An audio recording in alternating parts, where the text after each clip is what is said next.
Delhi Mumbai express way પર અકસ્માત, Eicher truck પાછળ અથડાતા ડ્રાઈવરનું મોત। વડોદરા જિલ્લાના દિલ્હી મુંબઈ એક્સપ્રેસ વે પર હાડોદ ગામ નજીક આજે વહેલી સવારે ગંભીર અકસ્માત સર્જાયો હતો। મળતી માહિતી અનુસાર તારીખ 20/3/2026ના રોજ આશરે 12:30 વાગે વડોદરાથી સુરત તરફ જઈ રહેલી ઠંડા પાણી ભરેલી આઈસર ગાડી આગળ જઈ રહેલા ટ્રક પાછળ ધડાકાભેર અથડાઈ હતી।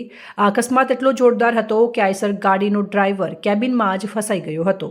આ ઘટનાની જાણ થતાં કરજણ ફાયર વિભાગની ટીમ તાત્કાલિક ઘટના સ્થળે દોડી આવી અને બચાવ કામગીરી હાથ ધરવામાં આવી હતી। ફાયર ટીમે આધુનિક હોલ મેટ્રો ટૂલની મદદથી વાહનના પતરા કાપી અંદાજે 1.5 કલાકની ભારે જહેમત બાદ ડ્રાઈવરનું રેસ્ક્યુ કર્યું હતું।